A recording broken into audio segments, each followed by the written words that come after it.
कई लोग कहते हैं ना, मैं तुझको श्राप देता हूं कि तुम्हारे साथ ऐसा हो जाए। अरे भैया, श्राप देने से पहले तुमको उस श्राप के लायक बनना पड़ेगा।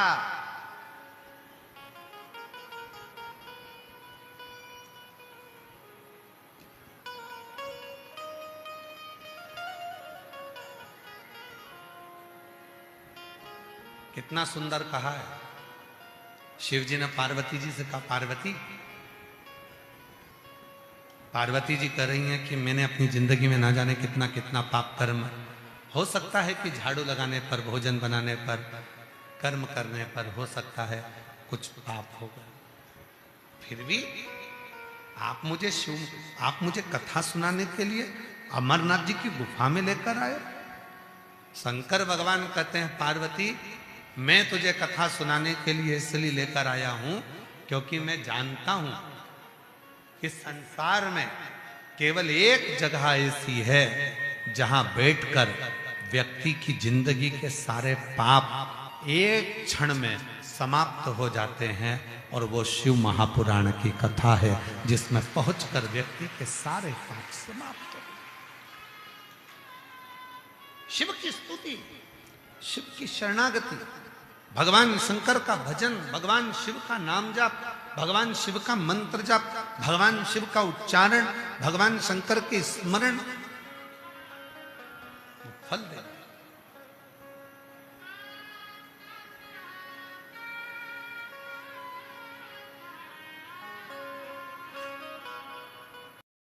लिंगायत संप्रदाय में, वीर शैव लिंगायत संप्रदाय के अंतर्गत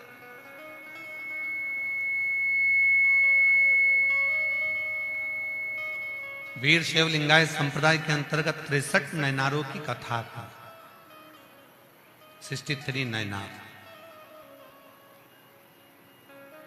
शिव के परम भक्त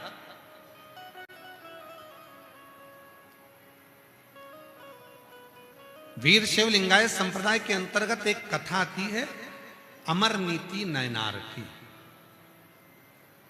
शिव के परम भगत, भगवान शंकर के परम उपासक, शिव के परम उपासक, भगवान शंकर के परम उपासक, शिव के भक्त, भगवान शंकर की भक्ति में डूबने वाले, भगवान शंकर की भक्ति में डूबने वाले। दक्षिण प्रदेश में, दक्षिण भारत में एक अमर नीति नाम के व्यापारी रहते थे। बहुत ध्यान से सुनना जरा इस कथा को। अमर, जितने भी वीर शैव लिंगायत संप्रदाय के शिव भक्त हों, अगर वो कथा सुन रहे हों, आस्था चैनल पर सुन रहे हों, चाहे फेसबुक यूट्यूब पर सुन रहे हों, चाहे पंडाल में बैठकर कथा सुन रहे हो,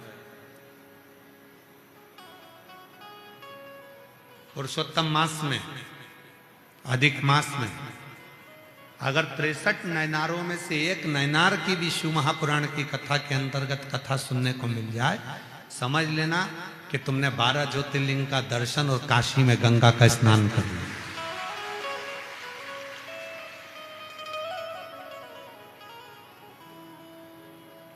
तिरसठ नैनारों में एक नैनार अमर नीति नाम के एक नैनार,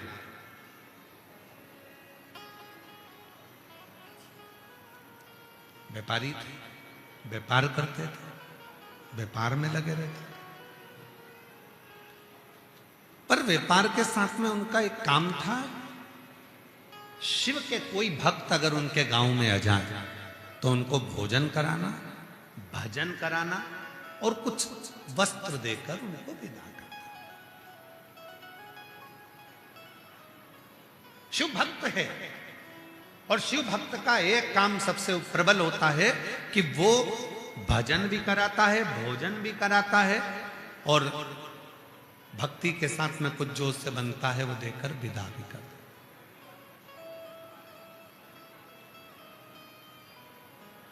हम श्री राजेंद्र आनंद राव जी पाटिल जी को धन्यवाद देते हैं इस चीज के लिए कि, और उनसे ज्यादा धन्यवाद उनकी धर्मपत्नी को देते हैं, सो कस्तूरी राजन पाटिल जी।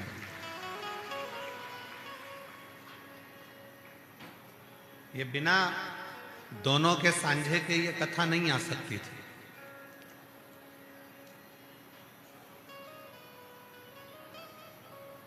सो कस्तूरी राजेंद्र पाटिल जी को हम धन्यवाद इसलिए देते हैं क्योंकि जब एक स्त्री, जब एक नारी शिव भक्ति करती है तो उस भक्ति का बल उसके पति को मिलता है और पति अपनी जिंदगी में एक बार शिव महापुराण की कथा जरूर कराता है। ये बात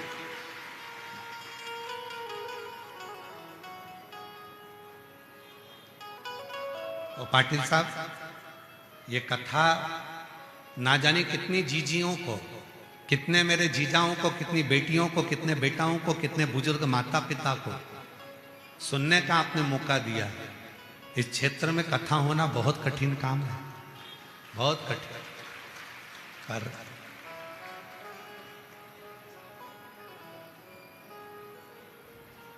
और सही कहे ना तो हम भी सुबह से निकले, उठ के 5 बजे से घर से। अब ये बच्चे लोग बोले थे कि गुरुजी इतना इतना किलोमीटर है, इतनी बजे पहुंच जाएंगे, पर ना जाने तुम्हारा दूधनाल गांव इतना दूर कैसे है। चलते चलते चलते चलते चलते चलते चलते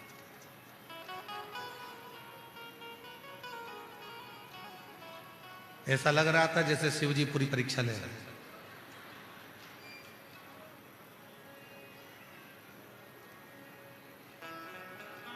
और यहां आने के बाद जैसे ही कमरे में गए और कमरे में जा रहे थे और फिर भगवान शंकर की पूजन में बैठ रहे थे, रात्रि को 11:30-12 बज रही हो गया, 12 बजे के करीब में 11:30 इतनी देर में चली गई।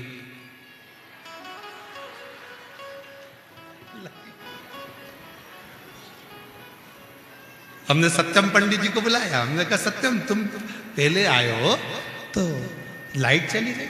हाँ गुरुजी, लाइट भी मौके मौके पे जाती है। अच्छा लाइट का भी काम है, तुम तैयार हो रहे हो, एक आंख में काजल लगा या नीचे आधी पेंसिल से लाइन खींची और ऊपर का डब्बा भरा ही नहीं और मुंह खुला के खुला उत्ते में चली गई। लाइट का भी ऐसा है।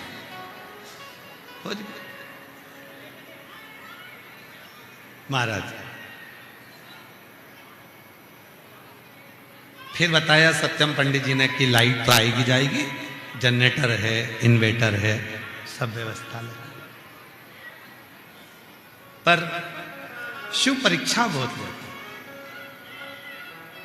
और सही मायने में कहें, जब दूसरे दिन, आज का दिन, पानी गिर रहा बहुत तेज, सुबह सुबह ठंड सी पड़ रही, 9 बजे की बात है, 8-9 साढ़े 9 बजे, और सारे शिव भक्त कथा के पंडाल में कीचड़ में भी, जमीन गीली हो रही, ऊपर से पानी गिर रहा, तो भी शंकर के भक्त चले आ रहे।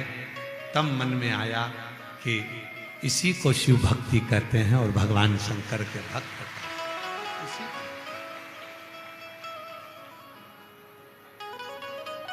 इसी को भक्ति।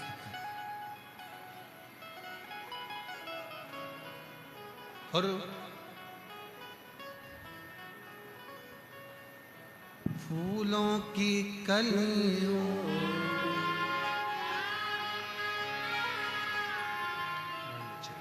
थोड़ा नीचे करके बताओ। फूलों की कलियों में काशी की गली,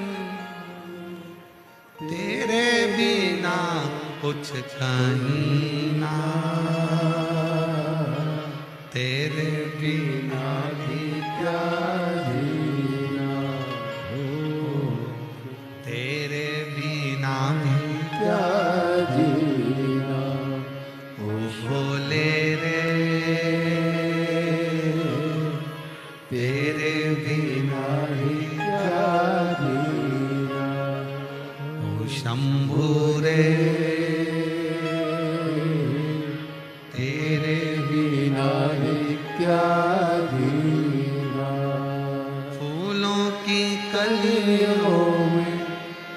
काशी की गलियों में, फूलों की गलियों में, काशी की गलियों में, तेरे बिना कुछ कहीं ना, तेरे बिना भी क्या जीना, ओ शोले रे, तेरे बिना भी क्या जीना, ओ शंभु रे, तेरे बिना भी क्या जीना। उसके बिना सब सुना है महाराज, वो नहीं तो कुछ नहीं। अब अमर नीति व्यापारी है,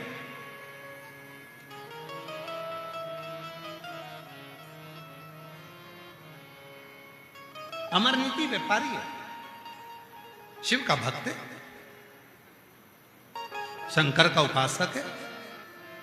पर जो भी शिव भक्त मिल जाता है उसको वो भजन भी कराता, भोजन भी कराता और वस्त्र देकर भेज देता।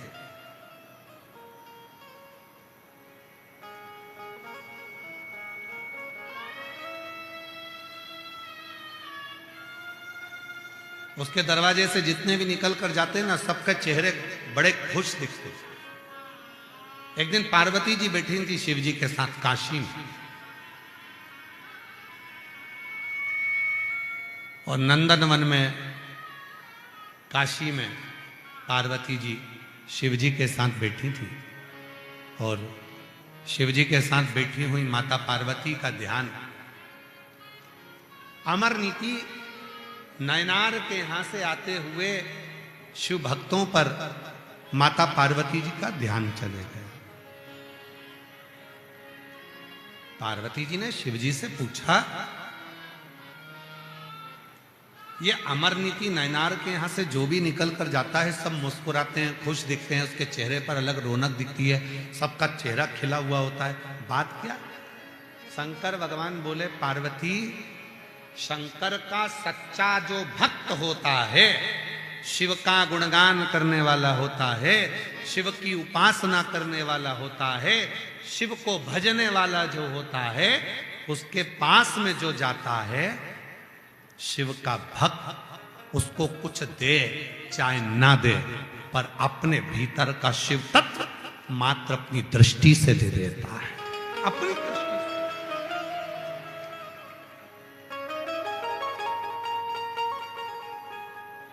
वो शिव का जो भक्त होता है, बाहर की आवाज बढ़ाओ, बाहर की, जो शिव का भक्त होता है, जो भगवान शंकर का भक्त होता है, वो अपनी दृष्टि से सब कुछ दे देता।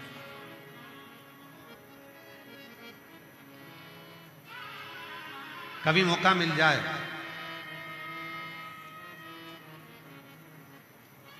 ए उमर का तहसील वालों, ओ धाराशिव जिला वालों, ओ दूधनाल गांव वालों, कभी मौका मिल जाए, जो भगवान शंकर को हर पल भजता हो, जो शिव की कथा में, शिव की भक्ति में, शिव के भजन में, शिव के स्मरण में डूबा रहता हो, कभी मौका मिल जाए, उससे कुछ मत मांगो, बस उसके सामने से निकल कर भी चले जाओ तो उसकी दृष्टि भी पड़ जाएगी, तो तुम्हें खुशियां प्रदान कर देगा। वो दुख खींचे,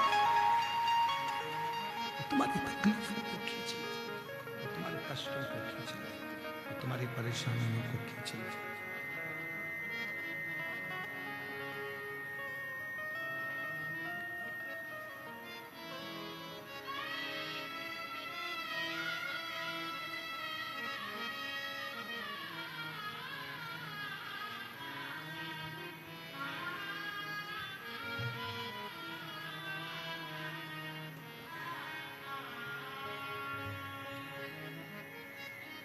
वो तुम्हारे जीवन में सुख देना प्रारंभ कर दे, वो तुम्हारे जीवन में आनंद देना प्रारंभ कर दे, वो तुम्हारे जीवन में आनंदता प्रदान करना प्रारंभ कर देगा, खुशियां देना प्रारंभ कर देगा, सुख देना प्रारंभ कर देगा, आनंदता देना प्रारंभ कर देगा। शिव तक शंकर की कथा करती, शिव महापुराण की कथा वर्णन करती है, शिव कथा कहती है, शिव तत्व कहता है, शिव पुराण कहती है। पार्वती जी ने कहा, अब आगे की बढ़ाकर, आवाज क्लियर नहीं आ रही, गला पकड़ रहा, बेस बेस खुल रहा, ऐसा लग रहा। अभी ठीक चल रहा था, तुमने फिर उसमें कुछ कर दिया। शंभु,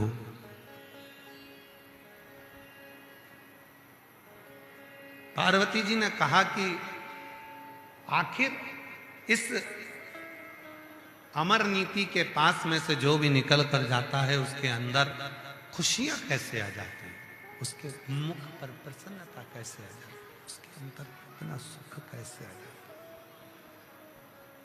उसके चेहरे पर इतनी प्रसन्नता, उसके चेहरे पर इतना आनंद, उसके चेहरे पर इतनी मुस्कान कैसे आ जाती है।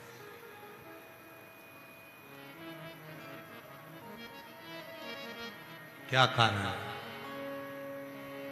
शिवजी ने कहा, पार्वती